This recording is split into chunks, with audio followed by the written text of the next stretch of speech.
Hello दोस्तों, आज मैं आपको बिनाइन प्रोस्टेटिक हाइपरप्लेजिया यानी कि प्रोस्टेट के बढ़ने से होने वाली लक्षणों के बारे में बताना चाहूँगा।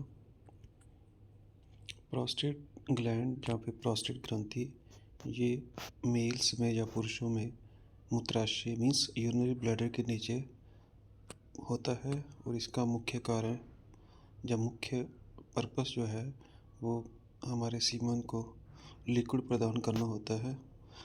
जब प्रोस्टेट का साइज़ बढ़ने लगता है तो हमारे ये मूत्र मार्ग यानी कि यूरेथ्रा के ऊपर दबाव डालता है और उससे हमें बीपीएच के लक्षण आना शुरू हो जाते हैं। आमतौर पर 40 वर्ष की उम्र के बाद सभी पुरुषों में प्रोस्टेट बढ़ना शुरू हो जाता है और 60-70 वर्ष के बाद अधिकतर पुरुषों में बीपीएच हो जाता है।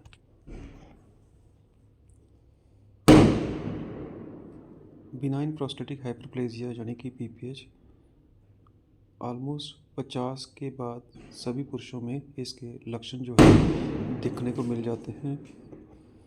इसमें मरीज़ को बार बार पेशाब आता है, रात में बार बार उठकर पेशाब करना पड़ता है, पेशाब की धार में कमी आती है, पेशाब के साथ पेशाब करते समय कई बार दर्द भी होता है।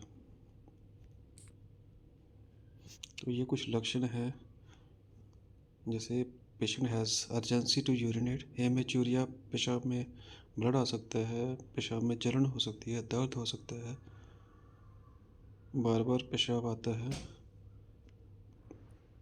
तो रिस्क फैक्टर जो हैं प्रोस्टेट बढ़ने के वो सभी पुरुषों में 50 के बाद ये हमें देखने को मिलता है। जो लोग डायबिटिक हैं या जिनका वेट ज़्यादा रहता है, सेडेंटरी लाइफस्टाइल है, उनमें ये प्रॉब्लम या इससे होने वाले लक्षण जल्दी देखने को मिलते हैं। जिन लोगों में जिनके फादर में ग्रैंड फादर में प्रोस्टेट की प्रॉब्लम होती है उनका ये रिस्क बढ़ जाता है। जो लोग अल्कोहल का, कॉफ़ी का या विटामिन सी के सप्लीमेंट का ज़्यादा सेवन करते हैं उनमें बीपीएच के लक्षण ज़्यादा देखने को मिलते हैं। हम कैसे बीपीएच से होने वाले लक्षणों से अपने आप को बचा सकते हैं या फिर लक्षण कम कर सकते हैं? पहले तो है कि हमें अपनी डाइट चेंज करनी चाहिए। ज़्यादा से ज़्यादा फ्रूट्स, वेजिटेबल्स, फ़िश का सेवन करना चाहिए। इससे प्रोस्टेट की जो हेल्थ है वो इम्प्रूव होती है। रेगुलर फिज़िकल एक्टिविटी करनी चाहिए, इससे सिम्टम्स कम होते हैं। ऐसी दवाइयाँ या फिर ऐसे पेय पदार्थ हमें कम इस्तेमाल करने चाहिए जिससे हमें यूरिन ज़्यादा पास करना पड़े, जैसे अल्कोहल, कैफ़ीन। स्पेशली रात को सोने से पहले इनका बिल्कुल भी सेवन नहीं करना चाहिए। कुछ पेल्विक फ्लोर की स्ट्रेंथनिंग एक्सरसाइज हैं जिनको हम कीगल एक्सरसाइज बोलते हैं। इससे हम अपने आप को या अपने यूरिन के ऊपर कंट्रोल कर सकते हैं।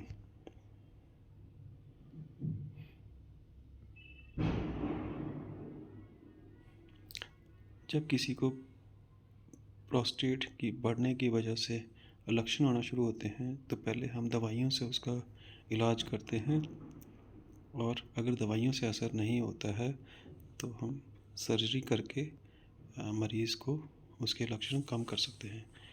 तो दवाइयों में हम ज़्यादातर अल्फ़ा ब्लॉकर्स यानी कि टॉन्सिलिसिन का इस्तेमाल करते हैं। ये प्रोस्टेट के मसल को रिलैक्स करता है और यूरिन के फ्लो को बढ़ाता है और प्रोस्टेट की श्रिंक होने से बचाता है। जब दवाइयों का असर नहीं होता है तो एक TURP करके सर्जरी होती है, trans urethral resection of prostate. हम यूरेथ्रा के थ्रू जो एंडोस्कोप के थ्रू जाते हैं पेशाब की पाइप से और प्रोस्टेट जो बढ़ा हुआ आता है उसको काटते हैं और इससे मरीज़ को काफ़ी हद तक आराम मिलता है। दोस्तों, प्रोस्टेट का बढ़ना हर पुरुष में देखा जाता है।